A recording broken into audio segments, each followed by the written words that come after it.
नमस्कार। एमपी दिन भर आप देख रहे हैं और आपके साथ मैं हूं पुनीत मिश्रा। खरगोन के कितने खलनायक हैं? कौन चाहता है एमपी की फिजा बिगाड़ना? रामनवमी के जुलूस पर क्यों बरसे नफरत के पत्थर? क्या दिग्विजय सिंह ने अपने ट्वीट से माहौल को खराब करने की कोशिश की? जी हां, खरगोन बड़वानी में रामनवमी पर हुई हिंसा के बाद पैदा हुए हैं ये बड़े सवाल, और न्यूज 18 पर इन सभी सुलगते सवालों के जवाब दिए गृह मंत्री नरोत्तम मिश्रा ने।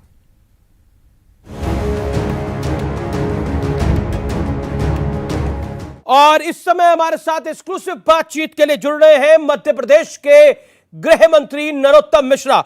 नरोत्तम मिश्रा जी, आपका अभिनंदन है न्यूज 18 पर। मेरा पहला सवाल आपसे यही है कि दिग्विजय सिंह जो फॉर्मर सीएम है, पूर्व मुख्यमंत्री हैं, उन्होंने एक तस्वीर ट्वीट की जिसमें मस्जिद पर भगवा फहराया जा रहा था। हालांकि यह तस्वीर गलत निकली, लेकिन हैरानी की बात यह है कि यही तस्वीर पाकिस्तान और टर्की से भी ट्वीट हुई है। यानी क्या आपको लगता है, जैसा आपने आरोप लगाया, सीएम शिवराज सिंह चौहान ने आरोप लगाया कि कोई सोची समझी साजिश है? हम प्रारंभ से ही कह रहे हैं कि ये टुकड़े टुकड़े गैंग की स्लीपर सेल हैं दिग्विजय सिंह जी वगैरह। ये कैसे देश में अशांति फैले, इनका सोच सिर्फ यही रहता है। इसलिए कोई ना कोई भ्रम पैदा करके, भ्रम के माध्यम से भय पैदा करके देश के अंदर अशांति पैदा हो। एक रामनवमी के दिन पूरे देश में 12 जगह पर दंगे हो गए। जब दंगे हुए, आप देखिएगा, दंगे वालों ने एसपी को गोली मार दी, टीआई का सर फाड़ दिया, पुलिस वाले घायल हो गए। एक भी ट्वीट नहीं आया किसी भी दिग्विजय सिंह से। लेकिन देखिए, बोला ये जा रहा है नरोत्तम मिश्रा जी, आप गृह मंत्री हैं, बोला ये जा रहा है नरोत्तम मिश्रा जी कि उकसाया गया, नारे ऐसे लगाए गए और मुस्लिम इलाकों में गए ये लोग, यानी मुस्लिम मोहल्लों में गए। अरे आप ये बताओ, ये मोहल्ले क्या होते हैं? उनका जब जलूस निकलता है तो हिंदू मोहल्ला कभी आपने सुना है क्या कि जलूस हिंदू मोहल्ले में गया? ऐसा आपने कभी सुना है?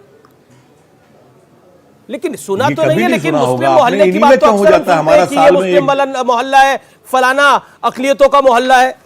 यही तो मूल जड़ है। ये जिस तरह से बांटना चाहते हैं देश को, वही तो मैं आपका ध्यान आकर्षित करना चाहता हूं। लेकिन वो कह रहे हैं बांट आप लोग रहे हैं, उस जुलूस को भी वो आप कहते हैं जब से 2014 से मोदी जी आए हैं वो बांटने का काम कर रहे हैं। अच्छा, आप ये बता दीजिए मुझे कि हमला किसने किया? जलूस वालों ने किया या जलूस पे हमला हुआ? कौन बांट रहा है? विजुअल और फुटेज है ना? पे हुआ। अगर हमने भड़काऊ नारे लगाए तो उनके भी विजुअल फुटेज होंगे। भड़काऊ नारे, वहां तो एक एक चीज का वो है विजुअल फुटेज, जो सोशल मीडिया पे आ रहे हैं, आपके चैनल पे भी आ रहे हैं। तो आप बताइए ना कौन सा भड़काऊ नारा था? ये ऐसा नहीं कहना चाहिए जो ये कह रहे हैं।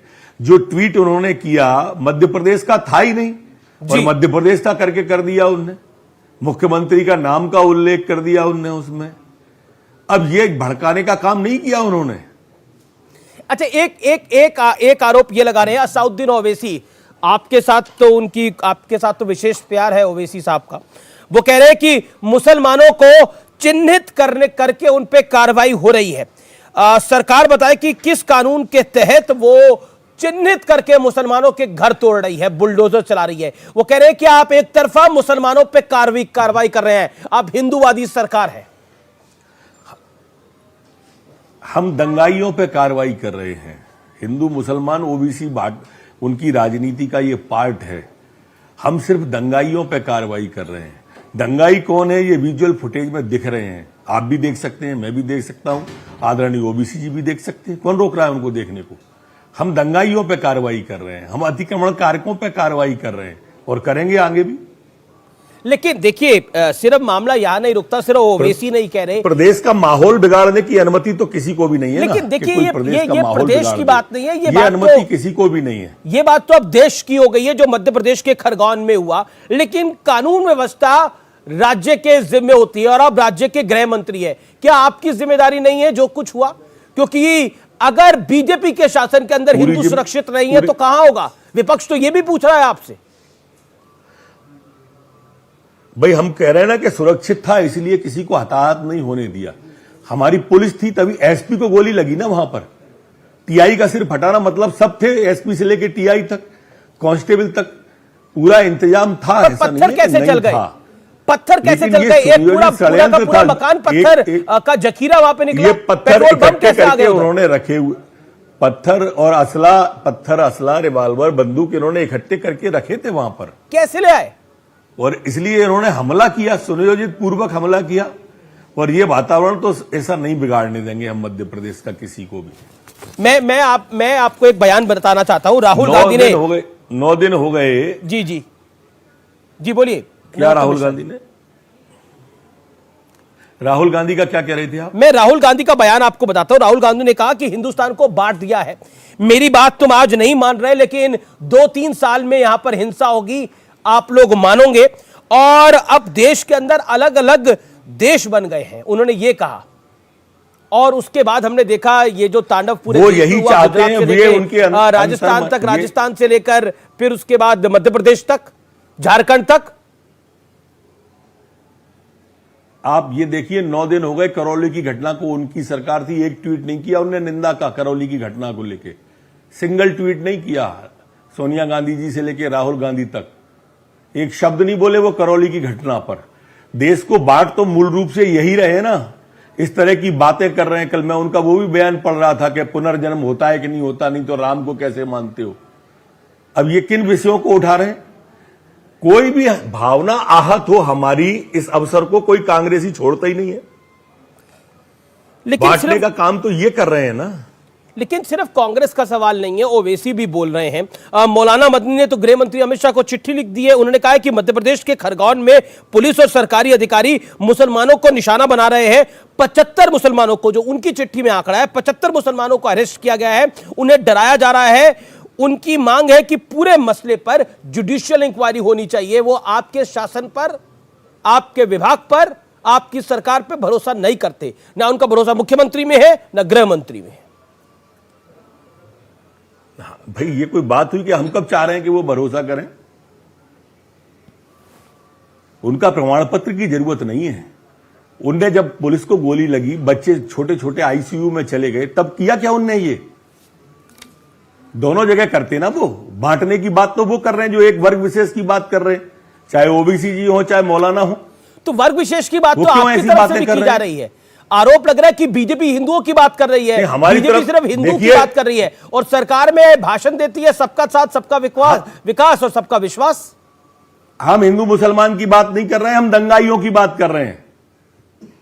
हम दंगाइयों की बात कर रहे हैं, पत्थर फेंकने वालों की बात कर रहे हैं, गोली चलाने वालों की बात कर रहे हैं, तलवार वालों की बात कर रहे हैं। सवाल ये खड़ा होता है, दंगाई के सबके सब मुसलमान है नरोत्तम जी? अरे भाई देखो ना आप वहां पे, मैंने कहा इसलिए सबसे पहले कि विजुअल और फुटेज देख लो तो शायद सवालों में आपको सहूलियत रहेगी। क्यों नहीं देख रहे हैं विजुअल फुटेज? वो भी समानांतर चलाइए ना, आपका चैनल है। मैं तो चला रहा हूं, मैं तो लगातार तमाम फुटेज चला रहा हूं। कई एक्सपोजे भी हमारे चैनल ने किए हैं। आप चला रहे हैं तो फिर मौलाना की और ओबीसी की बात काहे को चिंता करना? सवाल तो पूछना पड़ेगा नरोत्तम जी, सवाल तो पूछना पड़ेगा। इस तरह की है वो जातिगत राजनीति कह रहे हैं कि मुसलमानों को चिन्हित किया जा रहा है। मौलाना मदनी कह रहे हैं, जो कि वो कह रहे हैं वो गृह मंत्री को चिट्ठी लिख रहे हैं, वो कह रहे हैं मुसलमानों को डराया जा रहा है। अंतर है। क्या आपको लगता है ये डरे हुए मुसलमान है भारत के अंदर? दंगाइयों को डरा के ही रखेंगे हम। हिंदू मुसलमान की बात हम नहीं कर रहे, हम दंगाइयों की बात कर रहे हैं। अच्छा, ये क्या आपको लगता है? मैं आपकी राय जानना चाह रहा हूं, क्या मुसलमान आपको भारतवर्ष में डरे हुए लग रहे हैं? हमको तो कहीं से भी नहीं लग रहे हैं। हमको दंगाई और गुंडे और बदमाश जो है वो डरे हुए रहना ही चाहिए। आदिकाल से आज तक यही परंपरा है। जो दिग्विजय सिंह ने तस्वीर ट्वीट करी, उसके अंदर एक मस्जिद पर भगवा झंडा फहराया जा रहा था, जिसको उन्होंने मध्य प्रदेश का बता दिया। हालांकि वो गलत ट्वीट था, फिर उन्होंने डिलीट कर लिया। क्या आपको लग रहा है कि उकसाने की कोशिश हो रही है देश में? क्योंकि ये पैटर्न जो है वो सिर्फ मध्य प्रदेश का नहीं है, ये पैटर्न गुजरात में भी देखने को मिल रहा है, ये पैटर्न हमें राजस्थान में भी देखने को मिला, ये पैटर्न हमें झारखंड में भी देखने को मिला। हमने दिग्विजय सिंह जी के ऊपर केस रजिस्टर्ड कर दिया है मध्य प्रदेश सरकार ने। 153A, 295A, 465, 505/2, 505(2), ये सब हमने भोपाल में क्राइम ब्रांच में केस रजिस्टर्ड दिग्विजय सिंह जी पे कर दिया है। ये जो कूटरचित दस्तावेज बनाना है, वैमनस्यता फैलाना है, जानबूझकर ऐसा कृत्य करना है, इन सब धाराओं में हमने केस रजिस्टर्ड कर दिया। एक तर्क दिया जा रहा है, जो आपने भी दिया, आपके कई नेताओं ने भी दिया, कि कांग्रेस चुनाव हार गई है, विपक्ष चुनाव हार रहा है। लगातार जो 5 राज्यों में चुनाव आया उसमें बीजेपी 4 राज्यों में बम्पर जीत बीजेपी की हुई, उसकी हताशा है, इसलिए ये सब कुछ हो रहा है। ऐसा क्यों कह रहे हैं? हाँ, मैं मानता हूं ऐसा कि ये देश की भाव को समझ नहीं रहे कि देश का क्या भाव है। देश कहीं भी खून खराबा या दंगा बर्दाश्त नहीं करता है, देश को पसंद नहीं है, ना भारतीय संस्कृति में ऐसा है। और ये नहीं समझ रहे हैं तो अब 1.5 प्रदेशों में कुल कांग्रेस बची है, छत्तीसगढ़ और राजस्थान में। अगले चुनाव में आप ढूंढते रह जाओगे, ये दिखेंगे नहीं साल भर बाद। इन 2 प्रदेशों के चुनाव भर हो जाएं बस। जी, तो आपको लगता है कि ये जो पूरी हिंसा है, इसके पीछे पॉलिटिकल रंजिश है भारतीय जनता पार्टी के खिलाफ, इसीलिए ये हिंसा करवा रहे हैं? वो भी हो सकती है। दूसरा, मध्य प्रदेश ने लगातार यहां पर आतंकवादियों को, इस तरह की जेएमबी वाले हैं, सूफा वाले हैं, इन सबको पकड़ा है। अभी रतलाम में, भोपाल एनआईए जांच कर रही है उसकी, ये सब पकड़े हैं। ये सब कारण हैं, 2-3 कारण भी हो सकते हैं। ये सब जांच के विषय हैं, शोध के विषय भी हैं और ये सोच के विषय भी हैं, और शोध भी हो रहा है और सोच भी रहे।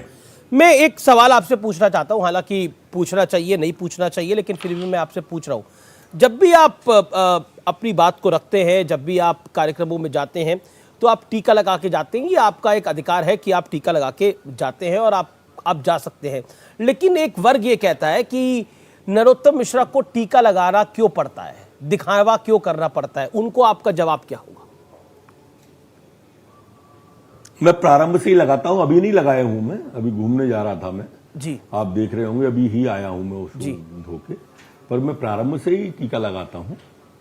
इसमें किसी को क्या आपत्ति होगी मेरे टीके पे?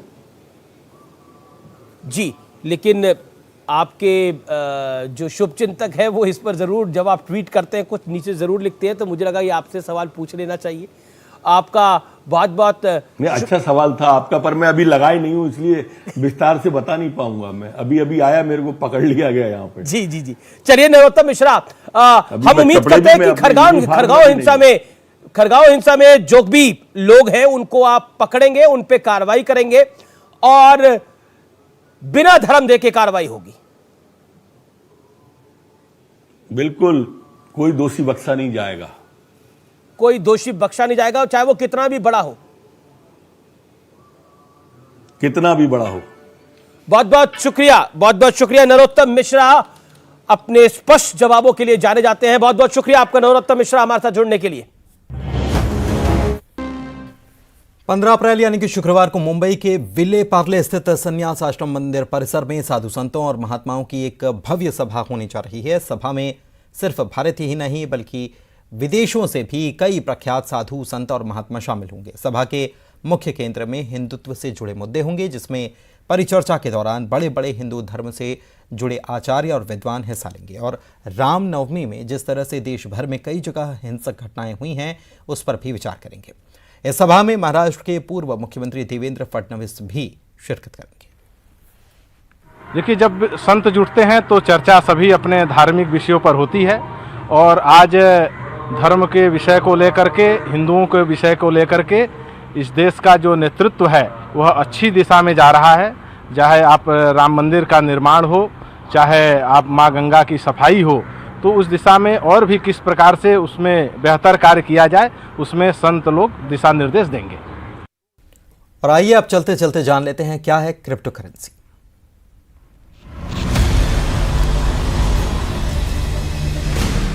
Z and news 18 network present crypto की समझ। नमस्कार और स्वागत है क्रिप्टो की समझ में, और मैं आपके साथ रंजना रावत। आज हम बात करेंगे डेफी यानी कि डिसेंट्रलाइज्ड फाइनेंस की। आपको बता दें कि डेफी की टोटल वैल्यू बढ़कर अब $231 बिलियन हो गई है। 2 दिसंबर 2021 को डेफी की टोटल वैल्यू $256 बिलियन के ऑल टाइम हाई पर पहुंच गई थी। लीडो, एंकर जैसे डेफी एप्लीकेशंस ने भी बढ़त के साथ नंबर 2 और नंबर 3 की पोजीशन हासिल कर ली। अब जानिए कि डेफी है क्या। Decentralised finance public blockchain space पर कई एप्लीकेशंस और कई प्रोजेक्ट्स के लिए एक अम्ब्रेला टर्म है। डेफी को आमतौर पर स्मार्ट कॉन्ट्रैक्ट्स का इस्तेमाल करते हुए ब्लॉकचेन टेक्नोलॉजीज पर निर्मित फाइनेंशियल एप्लीकेशन के तौर पर देखा जाता है। अब जानिए कि स्मार्ट कॉन्ट्रैक्ट्स क्या है। ये ऑटोमेटेड रूप से लागू करने वाले कॉन्ट्रैक्ट्स होते हैं जिन्हें एग्जीक्यूट करने के लिए बिचौलियों की जरूरत नहीं होती है और कोई भी जिसके पास इंटरनेट कनेक्शन है वो इसको एक्सेस कर सकता है। डेफी में क्या शामिल है? डेफी में डिसेंट्रलाइज्ड ब्लॉकचेन नेटवर्क्स पर एप्लीकेशंस होते हैं जिन्हें इजी लेंडिंग, उधार लेने या फाइनेंशियल टूल्स की ट्रेडिंग के लिए एक्सेस राइट्स की जरूरत नहीं होती है। आज ज्यादातर डेफी एप्लीकेशंस इथेरियम नेटवर्क का इस्तेमाल करके बनाए गए हैं। मार्केट शेयर के हिसाब से 54.31% के साथ इथेरियम, 13.15% के साथ टेरा और 5.77% के साथ बिनेंस डेफी के टॉप ब्लॉकचेन्स हैं। आज के एपिसोड में बस इतना ही। Take care.